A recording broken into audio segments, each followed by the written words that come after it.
사랑해요. 주의 자비 변치 않네. 내 모든 삶 주의 손에 있네. 난 눈을 뜰 때부터 잠들 때까지 난 노래해 주의 선하심을.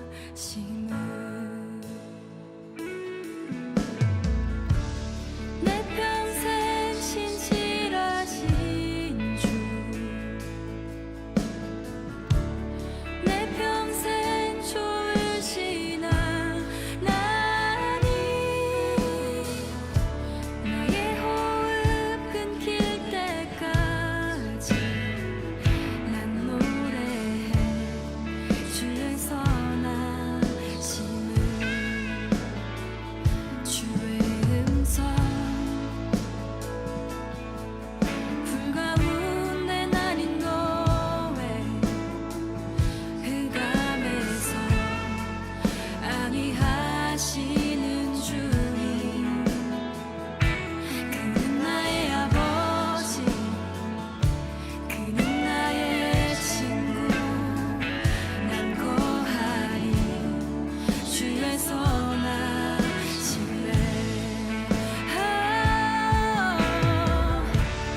내 평생 신실하신 주,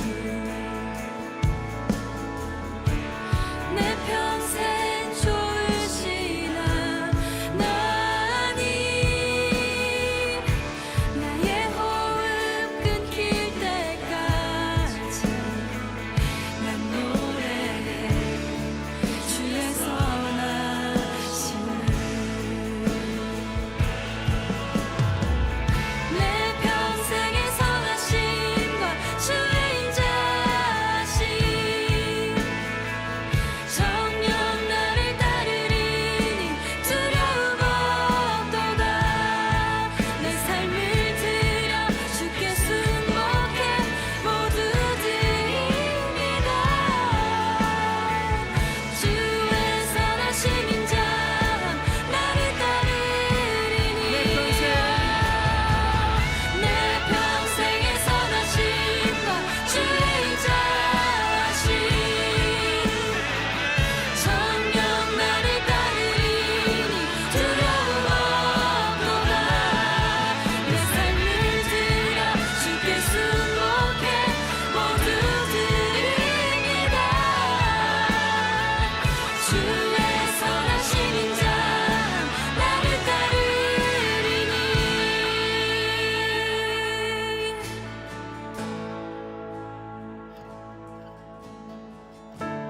내 평생 신실하신 주,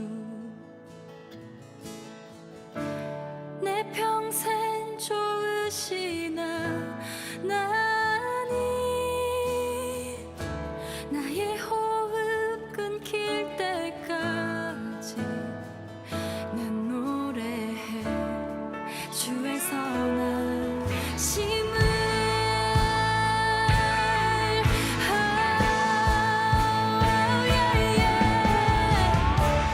내 평생 신실하신 주, 내 평생 좋으신 하나님, 나의 호흡 끊길 때까지 난 노래해 주의 선하심을. 난 노래해 주의 선하심을.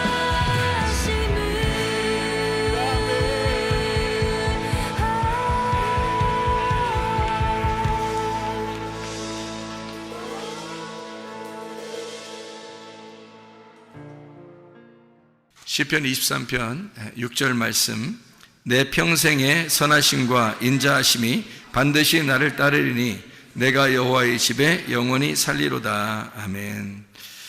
우리 평생에 하나님의 선하심과 그 인자하심이 우리를 막 추격해서 쫓아와서 나를 막 따라다니고, 뭐가? 하나님의 선하심과 인자하심이 막 따라다니면서 우리를 추격해가지고, 우리는 가만히 있는데 막 선하심과 인자하심이 막 따라와요. 추격하고 따라와가지고 우리가 여호와의 집에 영원히 살리로다 했습니다. 여호와의 집에 영원히 살리로라는 말은 하루 종일 교회에 앉아있으라 그런 말이 아닙니다. 그런 말이 아니라 여호와의 집 안에 있으면, 예수 믿는 사람들, 하나님을 믿는 사람들은 여호와의 집 안에 있다는 말이 무슨 말이에요?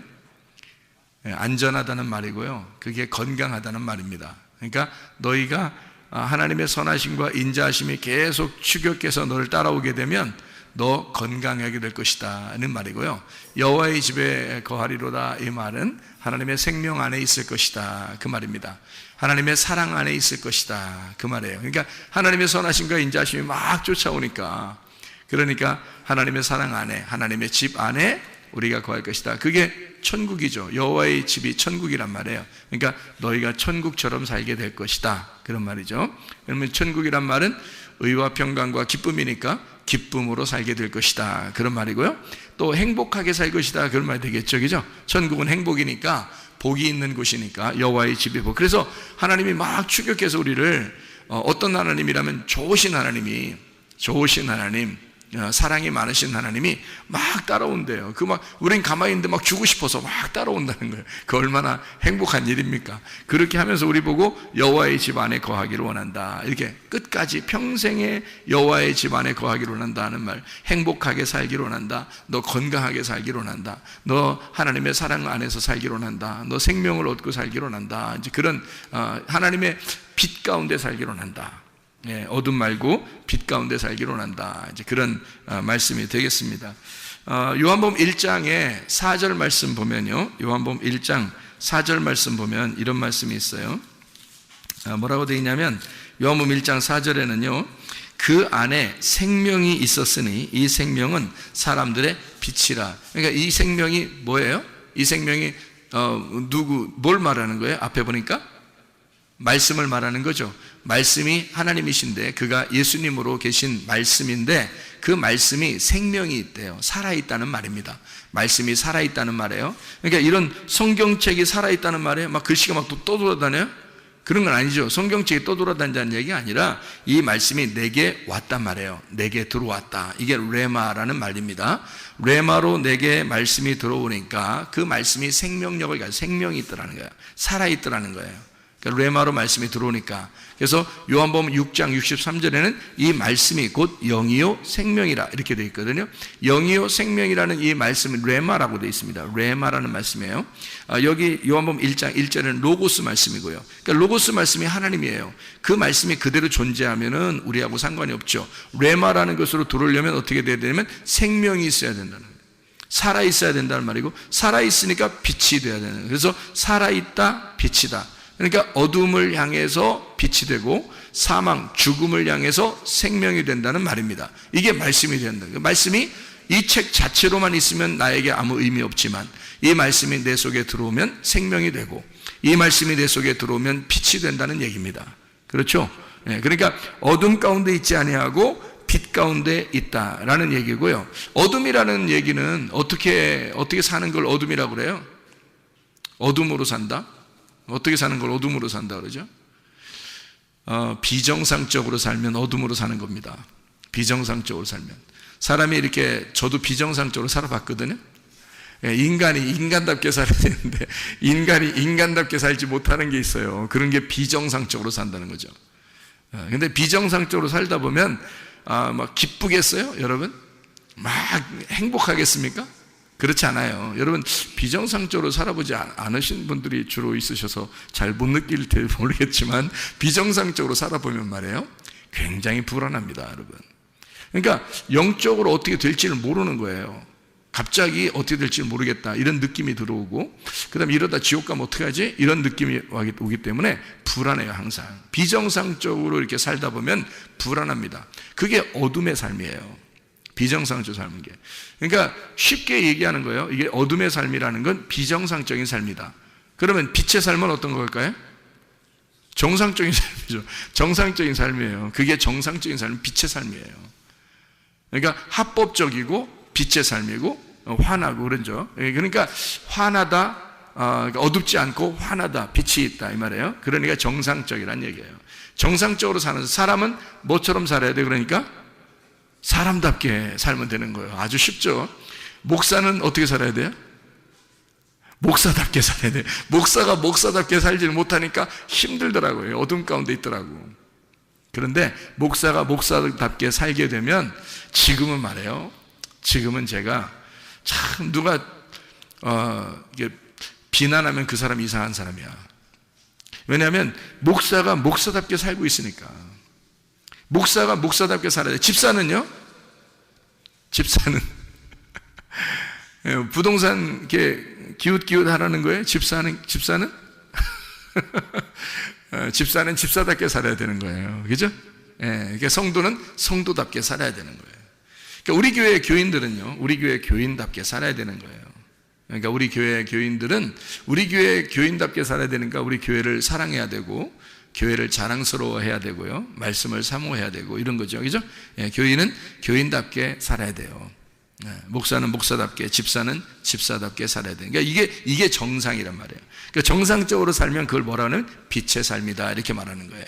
비정상적인 삶은요, 뭔가 숨겨야 돼. 뭔가 숨겨야 되니까 그걸 어둠이라 그러는 거예요. 밝아지지 않았죠. 이게 드러나지 않게 살려고 하는 거죠.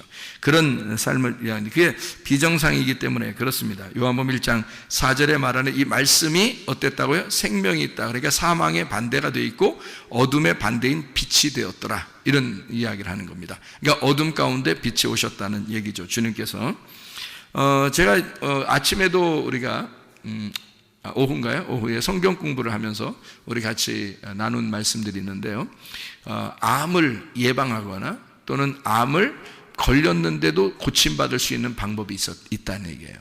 여러분, 연구 많이 했습니다. 저도 질병 있는 사람들 고민을 많기 때문에 연구를 많이 하죠. 근데 결론적으로 영적으로 보니까 이게 정신적이고 영적인 문제더라, 이 병이요. 그래서 지금은 수많은 사람들이 그런 병에 걸려 있다. 그래서 이런 병을 예방하거나 또는 걸려도 낫게 하는 방법이 있는데, 왜 걸리느냐 봤더니 정신적인 문제 때문에 걸리더라는 겁니다. 정신적인. 그러니까 어떤 사람이 주로 걸리나 봤더니 우울한 사람이 걸리더라는 거예요. 이런 병들은. 그러니까 암이나 그 자가 면역 질환 같은 거 있잖아요. 이런 것들은 우울한 사람들이 주로 걸리더라. 그러니까 내성적이고 우울한 사람. 겉으로 막 표현하는 사람들은 병이 잘 안 걸립니다. 겉으로 표현하는 사람, 화도 잘 내고 표현하고 이런 사람들 있잖아요. 그 잘했다는 얘기가 아닙니다. 화 자꾸 내라 이런 말이 아니라 화도 낼 때 내고 이렇게 뭐 겉으로 숨기지 아니하고 막 이렇게 겉으로 드러내는 사람들 있잖아요. 그런 사람들은 병이 잘 안 걸리더라는 겁니다. 근데 우울한 사람들 있잖아요. 그런 사람들은 병이 걸리더라는 겁니다. 그러면 병이 안 걸리거나 또는 병이 걸렸어도 낫을 수 있는 방법이 있어요. 병이 걸렸는데 계속 우울해 보세요. 병이 더 깊어집니다. 그런데 이제 병이 걸리지도 않을 뿐만 아니라 병이 낫는 방법이 뭐냐면 밝고 명랑하게 살면 됩니다. 그러니까. 그죠? 반대잖아요. 그죠? 그러니까 밝고 명랑하게 살면 병도 안 걸리고, 그러니까 정상적인 삶이에요. 그게. 빛의 삶이라는 겁니다. 정상적인 삶을 살아야 밝고 명랑하죠. 그죠? 예, 밝고 명랑하고 있는 그대로 표현하는 거죠. 밝고 명랑하게 살고, 그러면 우울하지 않고, 그러니까 내성적이지 않고 좀 더 자기를 표현할 수 있는 밝고 명랑하게 살면 좋겠다. 그러면 병이 걸렸어도 금방 치료가 될 수가 있다. 또 병이 안 걸릴 수도 있다는 얘기예요. 그런데 병이 어쩌다가 너무 피곤해서 걸릴 수도 있어요. 그러면 그것도 빨리 치료받는 방법이 뭐냐면 밝고 명랑해야 된다는 겁니다. 빨리 밝고 명랑한 것으로 바뀌어야 되는 거예요. 그러면은 치료받기가 쉽다는 겁니다. 그리고 이제 병이 나는 사람들의 특징을 제가 이제 조사를 해보니까요, 죽고 싶다는 생각을 많이 해요. 죽고 싶다. 제가 이렇게 사람들을 조사해 본 결과 죽고 싶다. 아유, 나 그만 살았으면 좋겠어. 아프니까 그렇게 하기도 하고요. 또 안 아픈 사람들도 이 세상이 너무 이렇게 힘들어지면은 무슨 생각이 들어오냐면 죽고 싶다. 이런 생각이 들어와요. 이거 세상 살아서 뭐하나. 빨리 하나님이 날 데려. 그러니까 우리가 그리스도인이니까 자기가 죽을 수는 없으니까 하나님이 나를 데려갔으면 좋겠다. 이제 그런 생각들도 하거든요. 그러면 천국 가는 줄 알고. 근데 그게 여기 이 땅에서 어떻게 살았는지 그거 다 보는데 하나님이. 근데 죽고 싶다는 마음을 가진 게 그게 빛의 삶이에요? 어둠의 삶이지? 그 하나님이 보실 때 정상적인 삶이 아니잖아요. 비정상적인 삶이라고요. 근데 죽고 싶다는 그런 마음들을 막 가져요. 아유, 이렇게 살 바에는 내가 죽었으면 좋겠다. 아유, 그게 더 편할지도 몰라. 하나님이 날 데려갔으면 좋겠어. 자기가 죽으면 좀 그러니까. 그래서 자기가 스스로 이거를 이제 하나님 탈피해 보려고 이렇게 사는 것보다는 죽는 게 낫겠다. 이제 그런 생각들을 하게 되는데요. 절대 그런 생각 가지면 안 됩니다. 그런 생각을 가지면 속에 있는 유전자들이 어떤 생각을 하냐면요. 우리 주인이 죽고 싶대. 그러면 이 속에서 변질이 일어납니다. 그러면 속에 있는 병이 생겨요. 속에서요. 그게 암이 될 수 있고요. 자가면역 질환이 될 수 있습니다. 그래서 자기가 자기를 공격해 버리는 거예요. 이 속에서 주인이 죽고 싶어 하니까. 주인이 죽고 싶어 하니까. 그러면 우리가 이제 병이 안 걸리거나 또는 병이 났어도 빨리 병에 치료받는 방법이 있겠죠. 그럼 반대로 어떻게 해야 돼, 그럼? 살고 싶다 하면 되는 거예요. 살고 싶다. 막 도전적이고, 진취적이고, 뭔가 막 이루어내려고 하고, 뭔가 이렇게 막 활동적이려고 하고, 이러면은 속에 있는 이제 T임파고 있잖아요. 그리고 유전자, 이런 세포들이요. 막 우리 주인이 살려고 하니까 이게 막 움직이기 시작하는 거예요. 하나님이 처음부터 머리에서부터 발끝까지의 그 유전자 세포를 집어넣어놨습니다. 하나님이 그렇게 집어넣어놨다면 분명히 이 세포들은 우리를 위해서 존재하는 거예요. 하나님이 넣어놨는데 어떻게 움직이는지 우리 스스로 움직일 수 있는 게 한 개도 없어요. 우리 스스로 움직일 수 있는 게. 너 이렇게 움직여라, 너 저렇게 해라, 너 이렇게 해라, 이렇게 할 수가 없어요. 한 개도. 그러니까 연구하면 연구할수록 내가 알아보면 알아볼수록 하나님의 신비로움이 놀랍더라는 겁니다. 하나님이 머리끝에 발끝까지 하나님이 다 주관하시게 만들어 놓은 거예요. 근데 그거를 주관하도록 그 주인으로서 살아가는 게 나예요. 그러니까 내가 우울하거나 죽고 싶다고 생각하거나 그러면 이 속에 있는 것들이 그렇게 움직여 버립니다. 근데 밝고 명랑해지면 이게 바뀌어 버려요. 좋은 쪽으로 바뀌어 버리는. 그러니까 병도 막 잡아먹는다는 거죠. 이것들이. 그리고 진취적이고 막 도전적이고 막 살려고 그러고 막 움직이고 그러잖아요. 그러면 막 움직여서 자기 속에서 우리 주인이 살려고 그래. 그러면 막 움직여줘요. 그럼 이게 활성화되는 거죠. 이게 자동적으로 치료될 수 있도록 시스템을 그렇게 만들어 놓은 게 우리의 신체더라는 거죠. 하나님께서 해놓으신 게. 그러니까 사람이 스스로 이걸 할 수 있다면, 사람이 뭔가 이렇게 움직일 수 있다면 말이에요. 그럼 이렇게 하고 저렇게 다 할 수 있지만 안 그래. 한 개도 못 움직입니다. 하나님이 다 자동적으로 이 속에서 움직일 수 있도록 우리의 생각이나 우리의 정신을 통해서 이게 움직일 수 있도록 만들어놨어요. 생각하면 이게 연구하면 연구할수록 그런 놀라운 신비들이 있더라. 자, 그러면 이제 어떤 사람에게 병이 걸리고 또 이런 암병이나 자가면역 질환이나 이런 병들이 왜 걸리느냐 봤더니 스트레스를 많이 받는 사람들. 스트레스 많이 받는 사람들. 그 스트레스 안 받는 사람 있어요, 없어요? 없어요. 스트레스 다 받아요. 근데 그 스트레스를 극복하는 사람이면 괜찮은 거죠. 근데 스트레스를 받았을 때 스트레스를 극복 못하는 사람이 주로 우울한 사람이에요. 내성적인 사람들, 겉으로 표현을 못하는 사람들. 누가 막 뭐라 하잖아요. 스트레스 받잖아요. 그러면 이 사람이 그냥 다 받아요.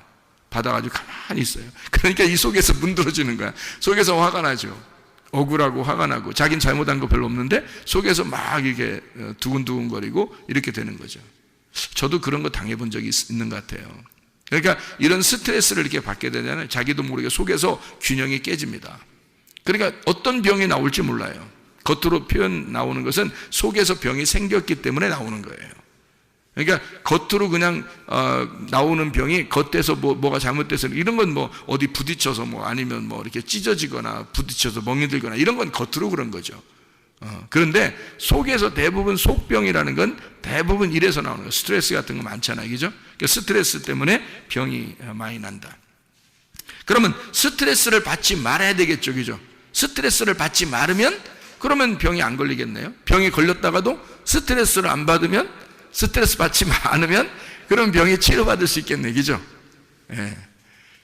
그러면은 스트레스 받지 않을 수 있는 방법이 있어요. 성경에 나와 있는 방법인데요. 참 쉬운 방법이 있어요. 그게 바로 뭐냐면 데살로니가전서 5장 16절부터 18절까지 말씀입니다. 항상 기뻐하라. 항상 기뻐하라. 이게 가능하다고 불가능하다고? 불가능하다고. 항상 기뻐하는 것은 누구만 가능하다고요? 미친 사람만 가능하다고. 그러니까 정상적인 그냥 일반적인 사람들은 못하고요. 미쳐야지만이 항상 기뻐할 수 있습니다. 미치면 하하하 막 이렇게 돌아다니잖아요. 그런 사람들은 암이 안 걸립니다. 그래서 미친 사람들은 암 걸렸다는 얘기를 못 들어봤어요. 그렇죠?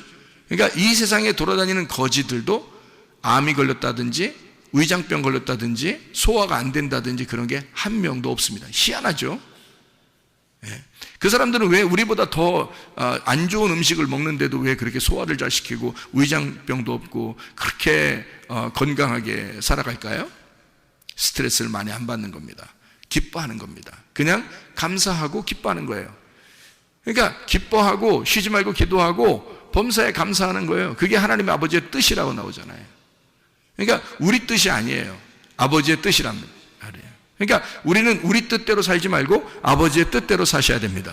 누가복음 22장 42절의 말씀 보니까 예수님이 십자가 못 박혀 돌아가시기 전에 기도합니다. 겟세마네 동산에서 기도할 때에 그 말이 무슨 말이에요? 뭐라고 기도해요? 내 마음 내 뜻대로 하지 마시고요, 아버지의 원대로 되기를 원하나이다. 아버지의 뜻대로 되기를 원하나이다. 자, 우리 아버지께서, 우리 하나님 아버지가 우리에게 원하는 건 뭘까요? 건강입니다. 아버지가 원하는 건 건강이에요. 행복하게 살기를 원하는 겁니다. 천국 살기를 원해요. 생명을 살기를 원합니다. 그러면 그 아버지가 원하는 행복한 삶을 살기 위해서는 네가 어떻게 살아야지만 행복하다는 걸 아는 아버지는 항상 기뻐하면, 쉬지 말고 기도하면, 범사에 감사하면, 그게 천국 삶이라는 걸 아버지가 알기 때문에 그게 도저히 불가능한 얘기지만 너 이렇게 해야 돼 라는 말이에요. 불가능한 얘기인 거 알아요. 근데 하나님이 기뻐하게 해주겠다는 거 아닙니까? 쉬지 말고 기도하게 해주겠다는 거 아니에요. 그러니까 너희가 피곤할지라도 하나님의 성령이 너를 위해서 연약한 걸 아시고 기도를 대신 해줘서라도 계속 기도하게 해주겠다는 겁니다. 그러니까 기도를 쉬지 말자 하는 겁니다. 그 말은 쉬지 말고 기도하라. 가능합니까? 불가능하죠. 쉬지 말고 기도하라고 어떻게 가능합니까? 불가능하지. 근데 쉬지 말고 기도하라는 말은 기도 자체가 뭐예요? 하나님과의 대화예요. 그게 쉼이라고. 하나님과 대화하는 그 자체가 쉼이고 안식입니다. 그게 자유고요. 그러니까 쉬지 말고 기도하라가 쉼이에요. 그죠? 쉬지 말고 기도하라가 쉼이라고. 그러니까 기도가 쉼이란 말이에요. 쉼, 안식, 쉼이라고요. 기도한다는 게. 그러니까 쉬지 말고 기도하란 말은 쉼을 계속하란 말이잖아요. 한마디로 말하면 계속 쉬어란 말이에요. 병 걸리겠어요? 병 안 걸리지. 스트레스 안 받지. 계속 쉬는데? 영적으로 계속 쉬는데 무슨 병이 걸리겠어요? 사람이 안 쉴 때 병 걸리지. 맞죠? 예. 연구 많이 한 겁니다. 보세요. 그러니까 계속 쉬면 병 안 걸려요. 그게 안식이니까. 그러니까 쉬지 말고 기도해. 그러니까 주님은 뭘 원하는 거냐면 너희들 쉬지 말고 기도해. 그 말은 계속 쉬어. 계속 숨 쉬어. 기도가 숨 쉬는 거니까. 하나님 아버지하고 계속 숨 쉬어. 계속 대화해. 계속 쉬어. 그게 안식이야. 그게 기도야. 그러면 한마디로 말하면 너 계속 숨 쉬면 말이야, 산소통을 놓고 네가 계속 숨 쉬고 있잖아. 그게 기도야. 근데 계속 숨 쉬면 그게 쉬는 거야. 그럼 병 걸리겠냐 이거예요. 그래서 쉬지 말고 기도하라고 하는 거예요. 계속 쉬어라 이 말이야. 영적으로 계속 쉬어라. 네가 얼마나 아름다운 일이냐. 그러면 너 스트레스 안 받는다. 너 병 안 걸린다. 그런 말이 되는 거죠. 다시 말하면 하나님은 우리에게 그게 쉼이고 그게 호흡이고 그게 안식이고 그게 자유니까 숨을 쉬어라. 한마디로 말하면 건강해라 그 말이에요. 너 건강해라. 쉬지 말고 기도해라. 다른 말로 바꿔봐요. 너 건강해라 그 말이에요. 그렇죠? 너 영적으로도 건강하고 육적으로도 건강해라 그 말이죠. 하나님 우리에게 그걸 원하는 거예요. 하나님의 아버지의 뜻입니다. 그러니까 그걸 하나님 아버지의 뜻이라고 데살로니가전서 5장 16절부터 18절까지 말씀하고 있는 겁니다. 그게 쉬는 거야. 그게 건강한 거야 라는 거죠. 하나님은 우리가 건강하기를 원하시니까. 그래서 쉬지 말고 기도해. 사람이 어떻게 하면 그 암이 걸리고 병이 걸리고 그래요? 피곤하면 그래요. 사람이 밝고 명랑하게 살아도 피곤하잖아요. 너무 피곤한 게 몇 번 가면요 병 걸립니다. 그게요. 기가 떨어지면서 속에 에너지가 딱 떨어지면서요 힘이 빠져버려요. 그러니까 이게 병이 이제 찾아오기 시작하는 거예요. 그 피곤한 걸 계속 누적대 보세요. 병 못 낫습니다, 여러분. 그러니까 피곤하면 너 병 걸려. 그러니까 주님은 우리에게 뭐라고 말해? 성경에서는 너 쉬지 말고 기도해. 그게 쉼이야. 그게 쉬는 거, 호흡하는 거야. 너 쉬어 좀. 그러면 너 병 안 걸릴 거야. 그러니까 너 피곤하지 마라. 피곤하지 않으면 병 안 걸릴 거야. 병 났다가도 너 피곤하지 않으면 쉽게 고쳐질 거야. 또 그러면 그 반대로 너 뭐 해야 돼? 기도해야 돼. 쉬지 말고 기도해. 계속 숨 쉬어. 하나님하고 호흡해. 그러면 너 건강해질 거야 라는 그런 말씀이죠. 하나님 우리에게 육적인 건강, 영적인 건강을 다 주고 싶어 한다는 거죠. 영적인 건강만 주고 싶다면 하나님이 우리 육체적인 몸에 유전자를 왜 넣어놨겠어요? 하나님이 우리에게 우리의 영적인 건강만 원한다면 육체적인 유전자를 왜 속에다가 우리 육체 안에다 집어넣어놨겠냐고요. 그건 하나님의 사랑입니다. 유전자는 하나님 아버지의 사랑이라는 글자를 우리 속에다 새겨놓은 거예요. 그러니까 하나님 아버지가 그 유전자를 통해서 계속 일하시는 거죠. 우리가 유전자를 못 움직인다니까요.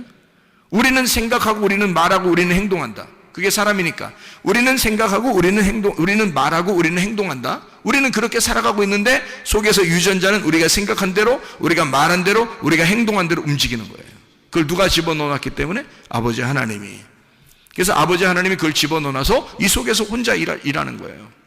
그러니 사람이 자기가 이렇게 해라 저렇게 해라 할 수 없는 거죠. 하나님은 그렇게 우리를 사랑해. 하나님의 사랑의 그 글자를 우리 속에다가 집어넣어놨다, 이런 말입니다. 자, 피곤하지 말고 어떻게 하라고요? 쉬지 말고 기도하라고. 그러면 너 건강해질 거라고. 이게 병 안 걸리는 방법이라니까요. 병 걸려도 병 낫는 방법입니다, 이게. 그러니까 사람들은 병원에 가면은 팔이 아프다 그러면 팔 치료하려고 할 것이고, 목이 아프다 그러면 목 치료하려고 할 것이고, 이 배가 아프다면 배 치료하려고 할 것이고, 그죠? 다리가 아프면 다리 아프다면 다리 치료하려고 할 것입니다. 근데 그게 왜 병이 생겼는지를 모르잖아요. 그러니까 거기만 치료하려고 의사들은 매달릴 거란 말이죠. 그러니까 다 과가 달라져가지고 내과, 외과, 뭐 정형외과 이렇게 해서 막 다 달라서 거기로 자꾸 다녀야 된다, 그죠? 근데 그게 병이 사실은 뭐 때문에 생긴 거예요? 예, 스트레스를 받거나 너무 피곤하거나 우울하거나 누구에게 상처를 받거나 이런 정신적인 문제 때문에 병이 생긴 거란 말이죠. 병의 원인은 알고 보면 그런 것이었다. 그래서 이런 것들을 우리가 조심해주면, 그리고 항상 기뻐하고 쉬지 말고 기도하고 범사에 감사하게 되면, 그러면 아버지의 뜻대로 살게 되면 정상적으로 살게 되고 기쁘고 행복하고 빛이 온다. 그러면 우리는 건강하게 살 수 있다. 영적인 건강, 육체적인 건강도 받을 수가 있다, 이런 얘기입니다. 자, 그러면 범사에 감사하라고 주님 아버지의 뜻이라고 했는데 반대되는 게 뭘까요? 그러니까 감사하라고 했는데 반대되는 게 뭐예요? 원망, 불평, 짜증, 교만입니다. 원망, 불평, 짜증, 교만, 이런 것들이 우리에게 있으면 어떻게 돼요? 그러면 이 사람은 틀림없어요. 병 생깁니다. 병 없던 병도 반드시 생겨야 하고 병이 있으면 더 깊어집니다. 틀림없어요. 원망, 불평, 짜증, 교만. 왜냐하면 유전자가 그렇게 변이를 일으키기 때문에 그래요. 유전자는 내가 생각한 대로, 내가 말한 대로, 내가 행동한 대로 속에서 움직이기 때문에 그랬어요. 그러니까 이것이 의사들, 유전자학을 가리키는 의사들이 하는 얘기들이에요. 그것 때문에 병이 온다는 그 원인을 지금에서야 현대의학에서 밝혀낸 겁니다. 그 전에는 이런 얘기들이 별로 없었다는 거죠. 그러면 생각해 보세요. 내가 생각한 대로, 내가 말한 대로, 내가 행동한 대로 이 유전자가 변이돼서 병을 일으킨다면, 자, 원망, 불평, 짜증, 교만 이거 없애버리고 범사에 감사하게 되면요, 있던 병도 없어져. 그리고 병도 안 생기는 거죠.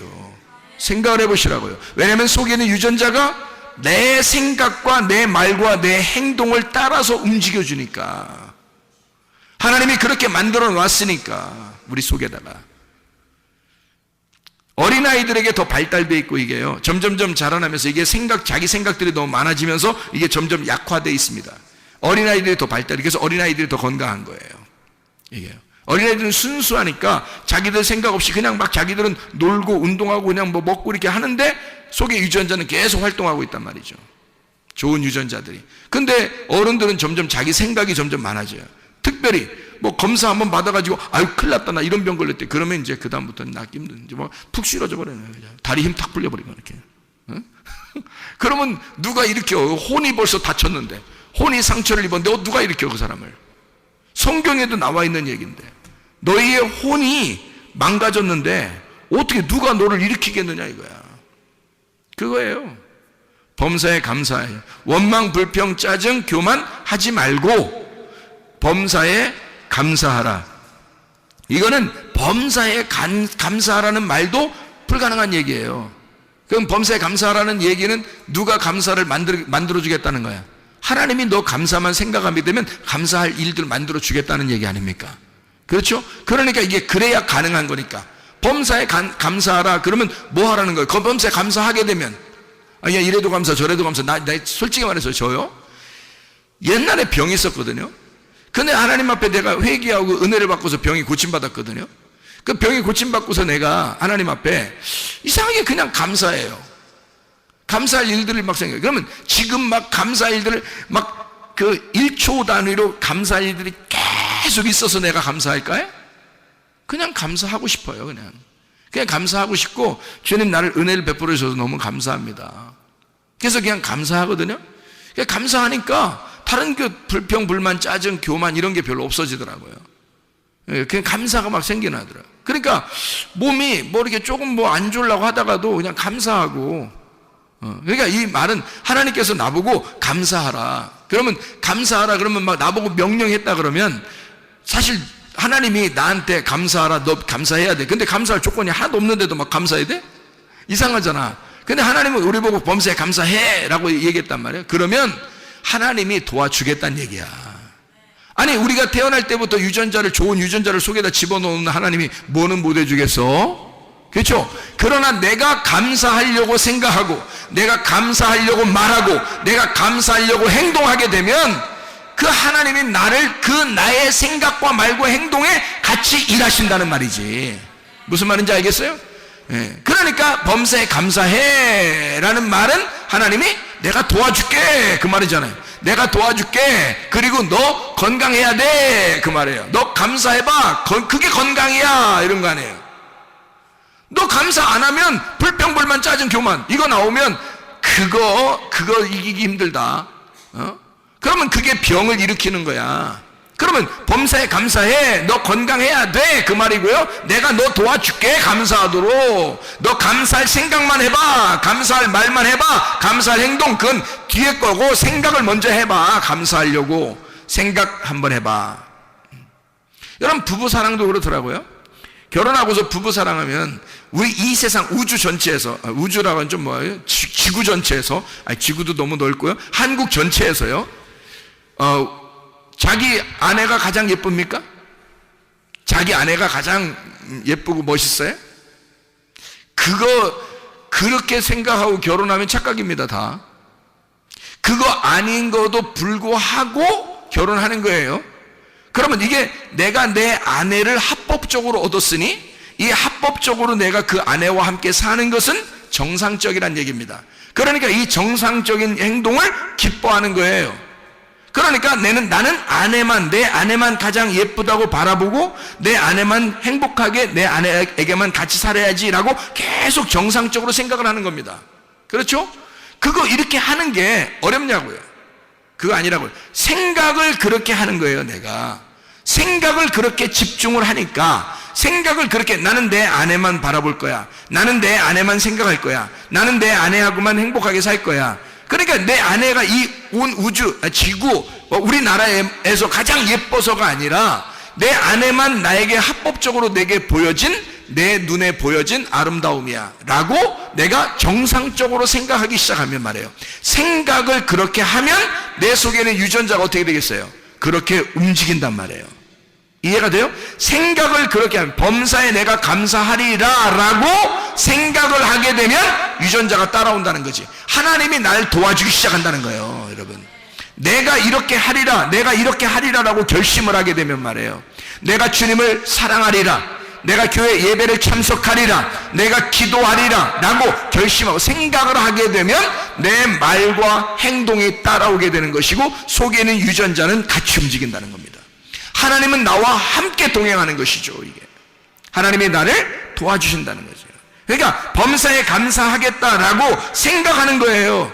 불가능한 일이지만 하나님이 날 도와주시면 가능해. 그러니까 날 도와주실 거니까 범사에 감사하라고 하는 거지, 안 되는 건데도 하라고 그러지. 그렇죠? 사람은 그렇게 못하는 거야. 근데 그렇게 해야 돼. 너 범사에 감사해야 돼. 왜? 건강해야 되니까. 너 건강해야 되니까. 건강을 누구보다도 걱정하시는 분이 하나님이십니다.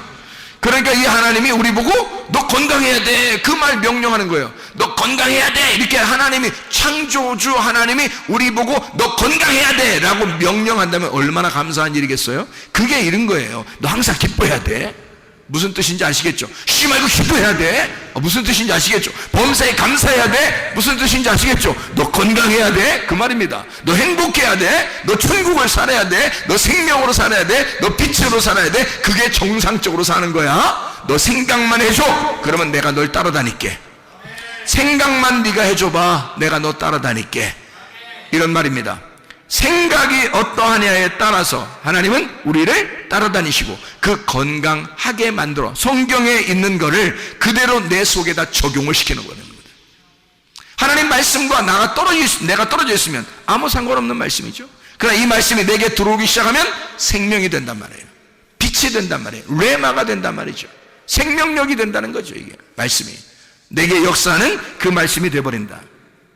자, 사람이 이렇게 살다 보니까 병이 나는 것도 가지각색인데, 어떤 사람이 병이 나나 봤더니 너무 바쁘고, 사람이 정신없이 살다 보니까 병이 났다는 사람들이 참 많습니다. 내가 인생 정신없이 살다 보니까 참 병 났네. 그러니까 병 낳고 나서, 병 나고 이제 병원에 딱 입원해서 누워 있으면 무슨 생각이 들어오겠어요? 그 사람들은.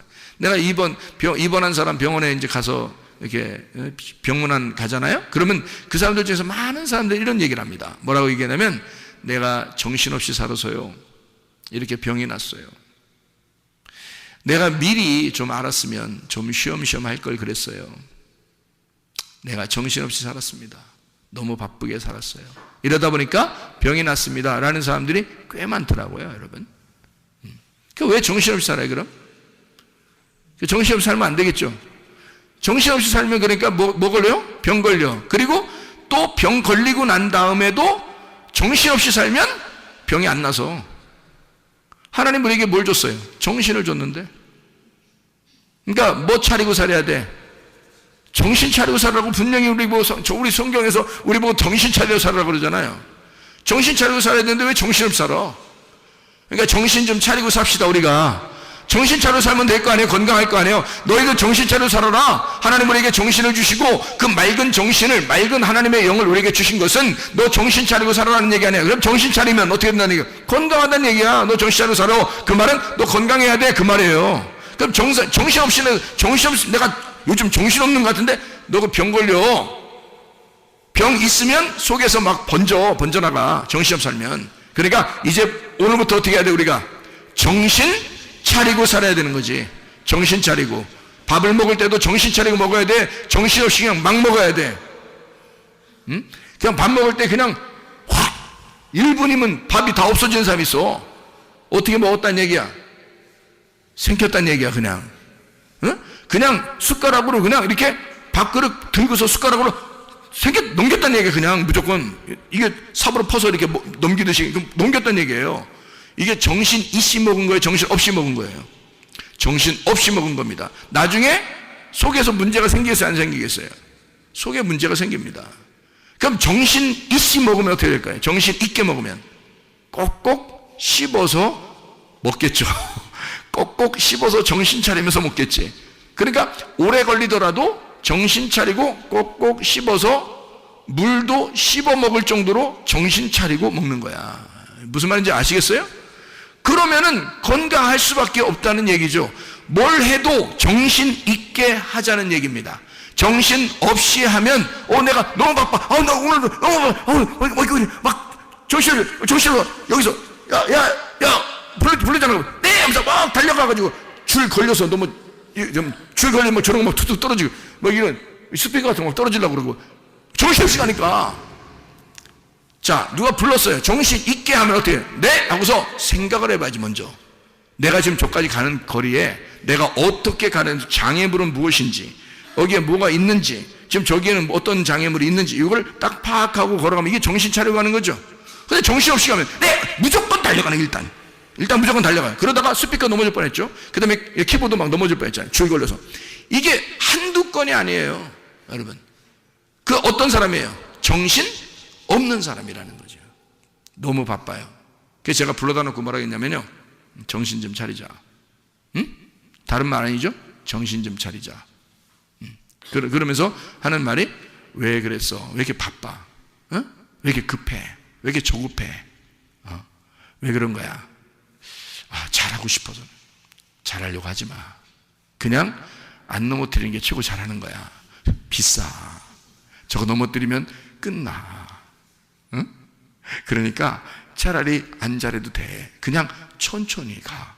천천히 가면 어때? 응? 누가 뭐라고 그래? 근데 자기는 잘하고 싶은 거예요.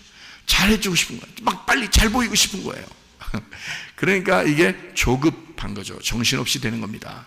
이거요, 다른 사람에게 자꾸 눈치 보고 잘하려고 그러고 이렇게 정신없이 살면요, 여러분 병 걸립니다, 나중에. 이게 정신 차리고 정신 있게 살아야 된다. 그래야 병이 안 걸리고, 병이 걸려도 금방 낫습니다. 제가 이거 많이 종합해서 연구해 놓은 거예요, 여러분요. 자, 우리가 비교의식을 가지면 어떻게 될까요? 사람이 비교의식 가지면, 자, 누가 잘했어요, 행복은 성적 순위 아닌데 1등부터 꼴등까지 있어. 그러면 아예 고민 안 해요, 여러분. 1등도 그렇고요, 꼴등도 괜찮은데요, 꼭 이게 막 이 비교의식 가지고 힘든 사람들이 가면 딱 중간 있는 사람들이야. 중간 있는 사람들은 앞에도 아니고 뒤도 아니야. 아예 꼴찌면 비교 안 합니다. 원래 자기 그런 사람이니까. 비교 안 하는 그런 사람들은, 여러분, 꼴찌가 자살했다거나 이런 사람 들어봤어요? 없어요. 꼴찌는 절대 자살 안 하는 겁니다. 비교의식 자체가 없어요. 자기 뒤에 있는 사람도 없고 어차피. 그렇기 때문에 그냥 난 이렇게 살리라 이래요. 그냥, 야, 그게 상당히 지혜로운 사람입니다. 그러니까 공부는 좀 성적이 떨어졌는지 모르겠지만 세상의 지혜는 누구보다도 좋은 사람이에요. 그러니까 절대 자살 안 해요. 근데 1등하거나 불안한 사람 있잖아요. 2등하고 막 차이가 막 몇 점 차이 안 나. 3등하고 차이가 몇 점 차이 나. 막 불안해가지고 도저히 이거 막 겁나 죽겠어. 그래 1등 했다가 2등 돼봐. 이건 막 하늘이 무너지는 것 같아. 그래서 이런 사람들이 어떠면 마음에 불안함을 느껴요. 비교의식을 가지니까. 그죠? 그리고 형제가 둘이 있어요. 그러면 엄마가, 아빠가, 이게 형제가 둘이 있는데 한쪽만 사랑해주고 그런 경우가 있죠. 뭐 동생만 더 이렇게 칭찬해주거나, 동생만 더 좋아해주거나, 아니면 형만 더 좋아해주거나, 누나만 더 좋아해주거나, 뭐 동생만 더 좋아해주거나 이러잖아요. 그럼 둘 중에 이렇게 한 명이 딱 비교가 되잖아요. 그러면 한쪽이 막 부모한테 잘 보이고 싶어서 막 비교를 엄청 막 극복하려고 합니다. 근데 그렇게 극복하려고 해도 잘 안 되는 게 있잖아요. 사람마다 다 태어난 게 은사가 다르기 때문에 잘하는 게 달라요. 근데 부모는 만약에 부모는 이렇게 만들기를 좋아하는 걸 부모가 좋아한다고 생각해 보세요. 그런데 한쪽에는 만들기 잘 못해요. 한쪽에는 만들기 잘하고. 그러면 둘 중에 아무래도 만들기 잘하는 애를 좋아하게 됐단 말이에요, 부모가. 그럼 만들기 못하는 애는, 얘는 뭐 음악을 잘하든지 미술을 잘하든지 뭐 체육을 잘하든지 뭐 이래요. 근데 그건 안 알아줘. 부모가 만들기를 좋아하는 사람이었기 때문에. 그러면 부모가 좋아하는 애를 아무래도 마음에 더 두고 이 아이를 더 좋아하게 되면요, 이 비교의식 가진 애는 병 걸립니다. 좀 지나서 애정 결핍에 걸리고요, 그리고 나중에 속에서 속병 걸립니다. 그게요. 나중에 알고 보면 그것만 해결해 주면 되는 건데 그게 해결이 안 되면 병이 걸려요. 그러니까 이게 비교의식을 가지면 그렇단 말이에요. 형제들 간에도 비교의식 가지면 해서 똑같이 해줘야 됩니다. 똑같이요. 그러니까 비교의식 가지면 절대 안 된다. 이러면 자기가 비교돼서 자기를 높이 보는 사람이 많지 않아요. 그러면 교만해지고요. 그리고 낮게 보면 자기가 우울해지고, 그래서 병이 걸리는 경우가 있는데, 높이 보면 그래도 병은 많이 안 걸려요. 근데 자기를 낮추기 시작하면요, 난 저 사람보다 못해 라고 여겨지게 되면 그때부터는 병이 오게 돼요.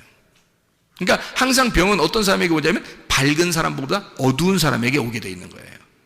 왜냐하면 마귀는 밝은 놈이 아니라 어두운 놈이기 때문에 그렇습니다. 마귀, 사탄, 사망, 저주, 질병, 이거는 다 어두운 거예요. 어두운 쪽으로 오는 거란 말이에요. 그래서 어둡게 생각하면 할수록 그게 오는 거란 말이죠. 자, 무슨 말인지 알겠죠? 그래서 비교의식 갖지 말고 어떤 마음을 가져야 되냐면 하나님이 나를 독특하게 사랑하신다라는 걸 믿어야 됩니다. 하나님이 나를, 그러니까 다른 사람과 똑같아. 저 사람은 저렇게 사랑하지만 나는 또 이렇게 사랑하실 거야 라는 하나님의 독특한 방법의 사랑. 사람은, 엄마 아빠는 혹시 형제들을, 자녀들을 이렇게 비교해서 사랑해 줄지도 몰라요. 그러나 우리 하나님은 그렇지 않아요. 하나님은 우리를 똑같이 사랑하시는데 어떤 사람은 이 부분에서, 어떤 사람은 저 부분에서 똑같이 다 독특하게 그 사람의 그 독특한 면을 다 사랑하신다는 말입니다. 하나님은 그런 하나님이시다. 나를 독특하게 창조하시고 나를 그렇게 사랑하신다라고 하는 사실을 기억해야 됩니다. 하나님 분명히 날 사랑하셔. 그러면요, 비교의식 사라집니다. 하나님의 사랑을 받기 시작하면요, 비교의식 사라져요. 저도 옛날에 비교의식 많이 가졌습니다. 더 큰 교회 목사도 있고요. 작은 교회는 바라보면 비전 깎이니까 안 되고, 큰 교회만 바라봐서, 큰 교회 바라보고서 비전을 더 키워야 나가야 되니까 그렇게 생각도 해봤을 거 아니겠습니까? 그죠? 그러니까 점점점 이렇게 비교의식을 갖게 되면요, 행복이라는 게 없어요. 행복이. 그러니까 계속 뭔가 내가 어느 정도 성취하기 전까지는 기쁨이 없는 거예요. 아직 안 이루어졌다는 얘기죠. 그런데 생각해 보세요. 자, 하나님 말씀을 받았어요. 하나님이 나를 정말 은혜 가운데 날 사랑했다는 사실을 내가 깨달았어요. 그러니까 그때부터 어떻게 되냐면 감사하기 시작하고요. 뭐든지 감사한 거예요. 이 상태가 그냥 감사한 거예요. 이 상태가 만족하는 거예요. 하나님이 나를 그냥 있는 나 그대로 날 사랑하신다라는 것을 깨닫게 되는 거죠. 그러니까 독특하게 나를 내가 있는 그대로 나의 이 점을, 단점과 내 장점이 있는데 그런 것들을 하나님이 날 있는 그대로 사랑해 주신다. 그런 하나님이었구나라는 것을 깨닫게 된 겁니다. 그러니까 비교의식이 사라지더라고요. 하나님은 그 사람은 그 사람대로 사랑하시고 나는 나대로 사랑하시는 하나님이시다 라는 것을 내가 깨닫게 된 거죠. 이걸 여러분이 알게 되면 비교의식이 사라지게 되겠죠. 자, 사람이 또 병이 왜 생기고, 병이 생기면 왜 잘 안 낫냐면 미워하면 그렇습니다. 미워하면요. 하나님은 근데 우리 보고 반대에 뭐라 그래요? 용서하고 사랑하라 그럽니다. 하나님 자체가 뭐니까요? 사랑이니까. 요한에서 4장 8절 16절 말씀 보니까 하나님은 사랑이시다 이렇게 돼 있죠. 미워하게 되면 병이 생깁니다. 자기가 두근두근 거려요. 이게 두근두근 거리면서요, 속에 병이 생깁니다. 좀 지나서는 두근두근 거렸다고 그날 푹실해 병걸 주고, 이게 아니에요. 두근두근 거리는데 이것이 몇 번 두근두근 거리고, 미워하면 미워할수록 막 복수하고 싶은 생각이 들고, 속에서 저 사람 어디 안 부러지나 이렇게 생각 이러면요 그러면 하나님이 자기를 진짜 사랑하는 것 같이 느껴지고, 저 사람을 갖다가 딱 한번 자기를 이제 어떻게 했으니까, 상처 줬으니까 저 사람은 딱 이렇게 됐으면 좋겠다. 그런데 절대 그 사람이 그렇게 안 돼요. 알고 보니까, 내가 성경을 알고 보니까 하나님은 그 사람도 사랑하시더라 이 말이야. 하나님은 그 사람도 사랑하시더라 이거지. 이쪽 사람도 사랑하는 거고. 그러니까 둘 다 사랑하기 때문에 그런 일들은 거의 안 나타나요. 그러니까 그런 걸 차라리 포기하고 그냥 미워하는 마음을 용서하고 그리고 사랑하란 말이에요. 그러면 이 두근두근한 마음이 사라져버려요. 그러면 속에 있던 병도 없어져. 병도 잘 안 생기고 이런 겁니다. 승질내지 말자. 승질내지 말자. 승질내면 그게 처음에는 자기가 이게 딱 분통 터지고 딱 이렇게 할 때 승질 탁 내면요, 없어질 것 같죠? 이게 속에서 유전자가 이게 유전자가 움직이냐면 이 사람은 승질낸다는 거죠. 성경에 승질내지 마. 이건 하나님의 의를 이루지 못한다고 나오잖아요. 그러니까 승질내면 안 되는 거예요. 이건 반드시 하나님적인 것이 아니라 마귀적인 것입니다. 그래서 승질을 내기 시작하면요, 여러분, 그러면 마귀가 틈타는 겁니다. 승질 내면 죄를 짓는 거예요.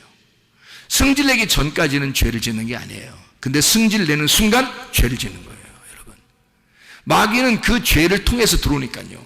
그러니까 승질을 내게 함으로써 마귀가 들어와요. 그래서 그날 승질 냈다고 그날 어떻게 되는 거 아니에요. 근데 들어와서 병을 일으킵니다.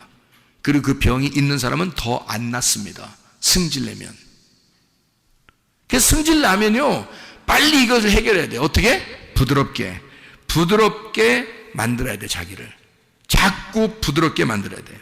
그리고 초조하고 무섭고 두렵고 뭐 이런 거 있잖아요. 무섭고 초조하고 두렵고 이런 마음들이 있는 사람도 있습니다.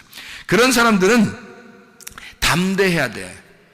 주님께서 그 여호수아에게요, 막 두려워할 때 하나님이 나타나십니다. 여호수아에게 너 담대하라 그러잖아요.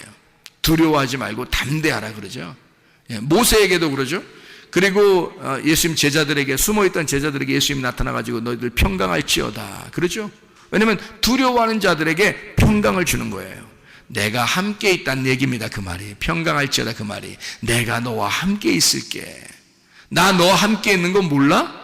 내가 너와 함께 있는 거 몰라? 모르니까 그러는 거예요.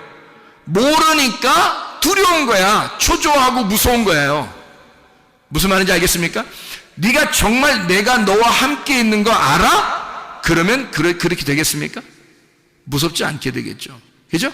무섭고 초조하고 두렵다는 얘기는 하나님이 나와 함께 한다는 사실을 안 느껴지기 때문에 그렇습니다. 그러면 병이라는 건요, 그걸 통해서 계속 속에서 이 병이 생겨나는 거예요. 더 점점점 퍼져나갑니다. 무섭고 두렵고 초조하기 때문에 그렇습니다. 자, 그러면요, 다른 사람에게 이게 뭔가 예민해지겠죠?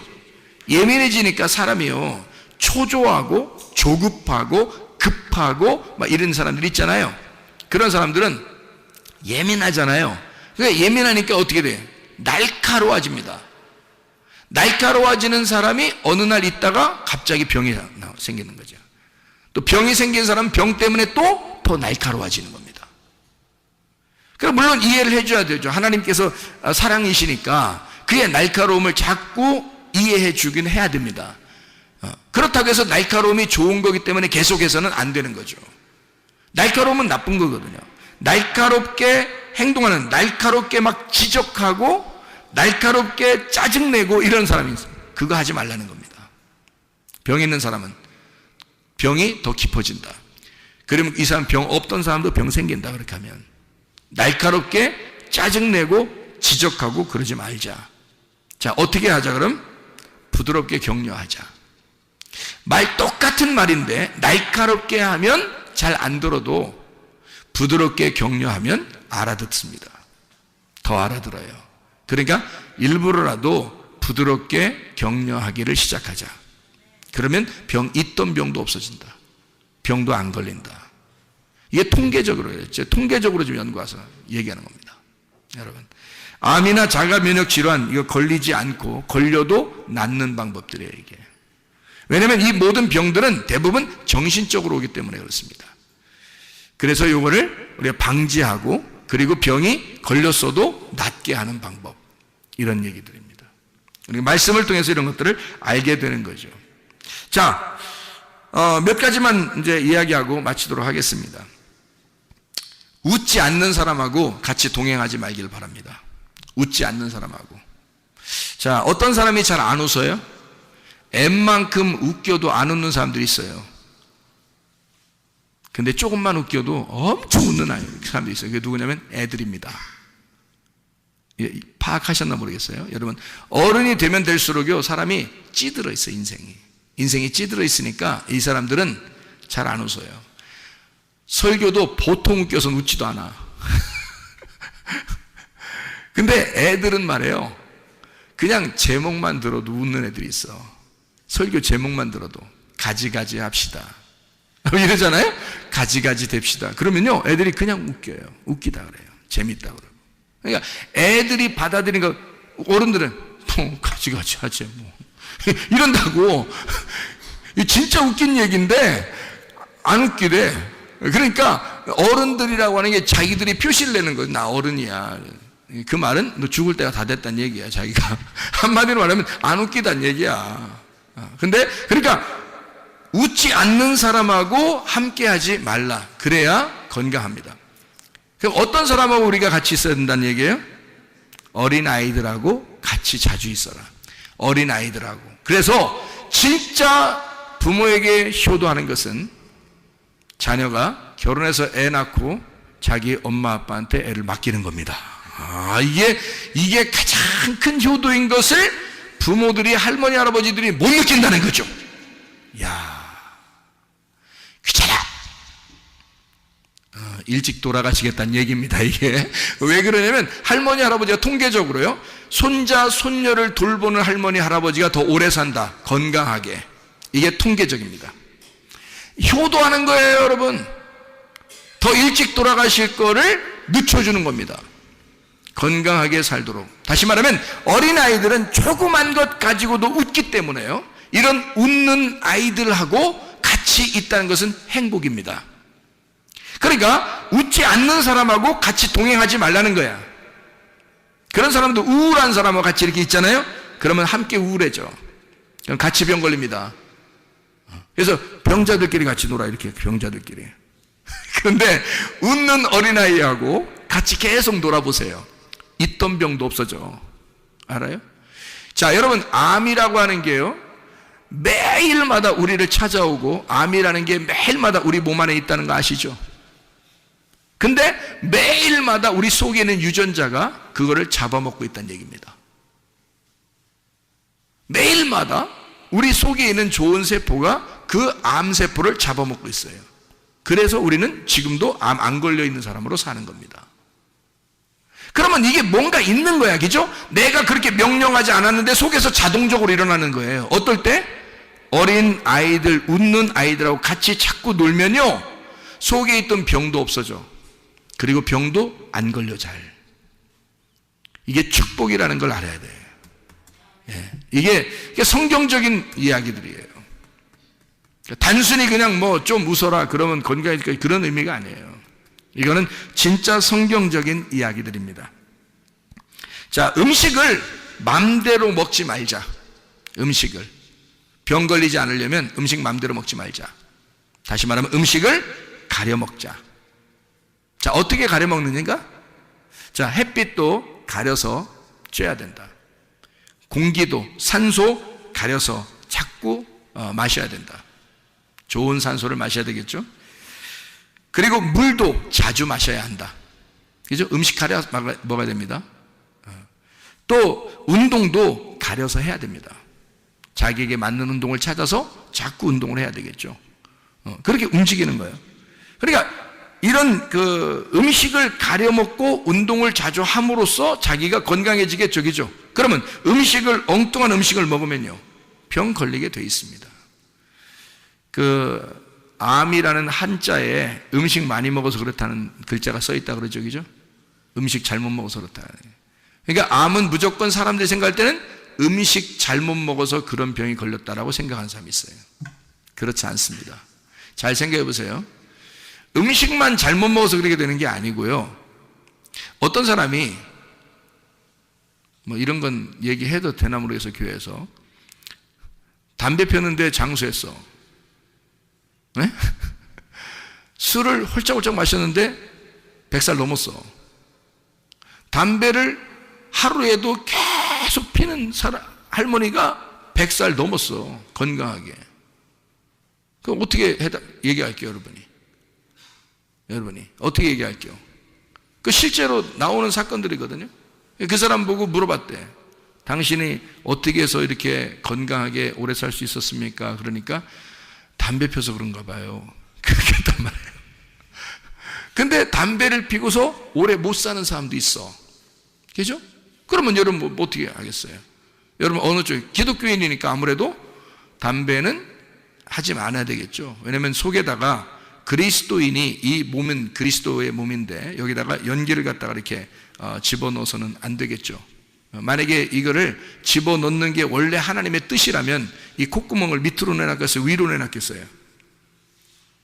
굴뚝을 위로 내놨겠어, 밑으로 내놨겠어? 원래 이게 담배를 먹는 것이 우리 그리스도인들이 원래 그 피는 것이었다면 이 굴뚝은 반드시 위로 돼 있어야 되겠죠, 그죠? 그런데 밑으로 내놔서 이게 벌써 아닌 거야. 담배 같은 거 피면 안 된다는 얘기지, 그죠? 근데 담배를 피워도 왜 그렇게 되냐면 그 사람은 기쁘게 한 거예요. 근데요, 대부분 담배 피는 사람들이 어떨 때 담배 피나요? 담배 하나 줘봐. 진짜 힘들어. 야, 담배 하나 줘봐. 담배 힘들 때, 암덩어리를 먹고 있는 겁니다. 암덩어리를 먹고 있는 거야. 그렇다는 거예요. 실제로 의사가 밝혀낸 것입니다. 여러분. 그러니까 이게 음식을 맘대로 먹지 마라. 음식을 가려서 먹어라. 건강하게 음식을. 그러니까 함부로 아무거나 막 먹어서는 안 된다 이 말입니다. 그런데 그거를 어떤 식이냐면 그 음식만 먹어서 그렇게 된 것이 아니다. 그럼 뭐냐? 마음의 문제였단 얘기예요. 마음에. 그러니까 마음에 괴로움이 있었기 때문에 독한 음식이 들어갔을 때 그게 플러스 돼가지고요. 이게 유전자가 변이를 일으키기 시작했는 거예요. 속에서. 그래서 암이 걸린 거란 말입니다. 이것도 의사들이 밝혀냈습니다. 희한하죠? 여러분, 요즘 의학이요 대단히 발전했습니다. 여러분. 자, 그러니까 이제 평상시 아시겠죠? 어떻게 해야 되는지. 뭐가 더 중요하다 그러니까 우리의 정신, 우리의 마음이 더 중요하다. 성경에 모든 근원은 마음에 있다라는 게 딱 맞는 얘기입니다. 여러분. 그러니까 그 마음에 괴로움이 있는데 음식이 들어가면 다 변이를 일으킵니다. 근데요, 마음에 즐거움이 있는데 음식이 들어가면 기쁨으로 바뀝니다. 희한하죠? 그러니까 문제는 마음, 그 정신에 있었던 거란 얘기예요. 자, 놀랍죠? 그래서 여러분, 중동에 있는 이스라엘 백성들하고요, 그 중동 지역의 사람들은 음식을 어떻게 먹는다? 우유하고 고기는 절대 안 먹는다. 우유하고 고기는 섞어서 절대 안 먹는다. 왜? 우유는 우유대로 먹고요, 고기는 고기대로 따로 먹습니다. 나중에. 그러니까 고기를 먹었으면 우유 안 먹고 우유는 나중에 먹어요. 그러니까 아침에 고기 먹었으면요, 우유는 저녁이나 다음날 먹습니다. 절대 같이 안 먹어요, 이거. 왜냐면 우유하고 고기하고 섞어지면, 이게 삶아지면요, 속에서 암이 생긴단 말이에요. 암이. 그거를 밝혀냈어요. 이스라엘 의사들이. 성경에 그게 나오니까 성경의 출애굽기 23장 18절 19절 말씀에 염소 새끼를 어미의 젖으로 삶지 마라. 이게 속에 들어가서 우유하고 고기하고 같이 들어가면 속에서 삶아지니까 이게 속에서 암덩어리라는 유전자가 바뀌어서 세포가 암덩어리로 바뀐대요. 그거를 밝혀냈어요. 이스라엘 의사들이요. 그 사람들은 절대 같이 안 먹습니다. 같이 안 먹어요. 아이스크림도 마찬가지입니다. 고기 먹고 아이스크림 먹으면 똑같아집니다. 이거. 그죠? 아이스크림도 우유 성분으로 만들잖아요. 그래서 이거를 같이 먹으면 안 돼요. 그러니까 이건 따로 먹어야 돼. 차라리 음료수 같은 건 뭐 물이니까 뭐 그렇겠죠. 자, 우리의 비전과 환상과 꿈이 없으면 망합니다. 이거는 여러분 성경의 잠언서 29장 18절 말씀에 나와 있는 말이에요. 비전이 없으면 내 백성이 망한다 그랬어요. 그러니까 비전과 꿈과 환상이 있어야 됩니다. 그게 없으면 망한다. 다시 말하면 뭔가 미쳐 있으면 살아간다는 겁니다. 여러분과 제가 어떤 미친 사람이 밖에서 미친 사람이 암 걸렸다는 얘기 없다 그랬죠?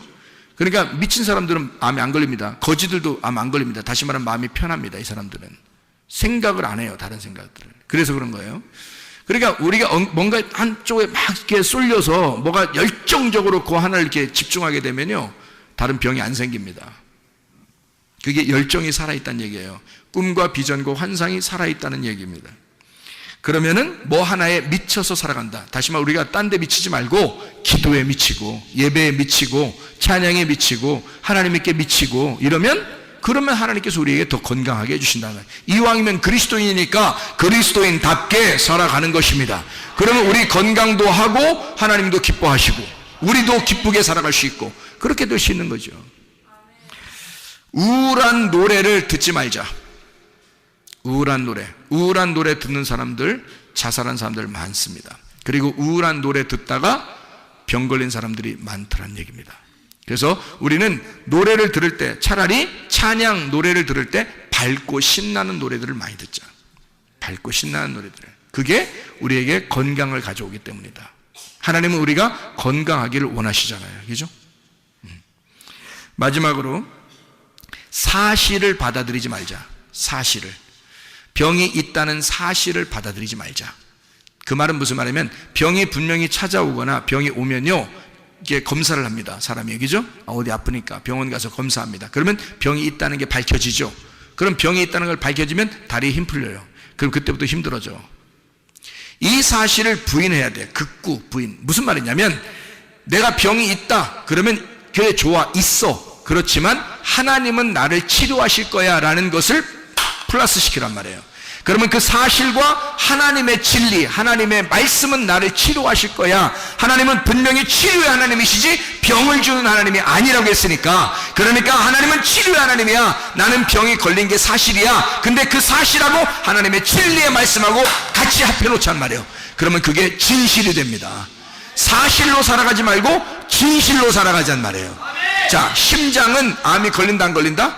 안 걸린다. 다른 어디에도 머리끝에서 발끝까지 다 암이 다 붙으면 다 암 걸려요. 머리에 붙으면 뭐 무슨 뇌암도 걸리고 무슨 뭐 눈에 안암도 걸리고 입에 혀암도 걸리고 뭐 귀 무슨 암도 다 암 걸리거든요. 어디든지 암이 붙으면 무조건 다 암이에요. 골수암, 혈액암, 뭐 다리 무슨 암, 뭐 어디 뼈 무슨 암 다 암이 걸려. 뭐 콩팥암, 신장암, 위장암, 대장암 뭐 이런 거 다 걸릴 수 있거든요. 근데 심장암은 없답니다. 그 말은 무슨 말이냐면 심장은 피를 제공하는 곳이기 때문에요. 사람 몸에서 피를 제공하는 곳이 심장인데 이 심장이 없으면, 심장이 딱 정지하면 죽은 사람이라는 거죠. 그래서 이 심장은 뭐 하는 곳이다? 피를 공급하는 곳이다. 피는 뭐예요? 생명이라는 거죠. 생명을 공급하는 장소는 암이 안 걸린다는 거예요. 여러분 희한하죠? 몸 중에서 암 한 군데가 딱 안 걸리는 데가 있는데 심장만 안 걸린다는 거예요.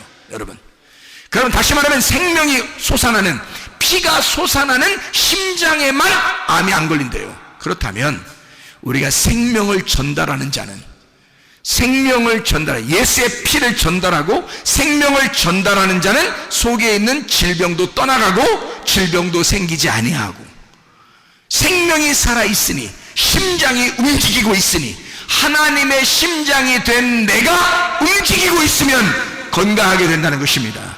이해가 되겠습니까? 심장만 암이 안 걸린대요. 참 놀랍죠. 이게 그렇게 구조를 만들어 놓으신 분이 하나님이십니다. 그러니까 하나님은 여러분 우리가 모르는 사이에 이 속에 있는 모든 움직임을 하나님이 주관하고 있다는 거죠. 자, 시편 23편 6절의 말씀 뭐라고요?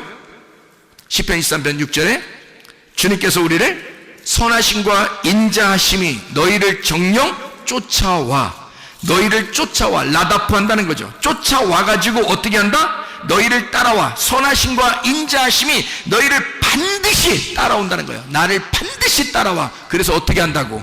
여호와의 집에 영원히 살게 만든다고. 여호와의 집은 평안이라고, 여호와의 집은 행복이라고, 여호와의 집은 건강이라고, 여호와의 집은 생명이고, 여호와의 집은 사랑이라고요. 그 안에 살게, 영원히 살도록 만들어 주신다는 겁니다. 하나님은 그렇게 약속하신 하나님이에요. 하나님은 선하시고 인자하신 하나님, 우리를 쫓아와서 그런 사랑을 주기를 원하시는 하나님, 행복을 주기를 원하시는 하나님, 치유해 주기를 원하시는 하나님이시란 말입니다. 기도하겠습니다. 하나님 앞에 그런 하나님, 내 건강을 주시옵소서.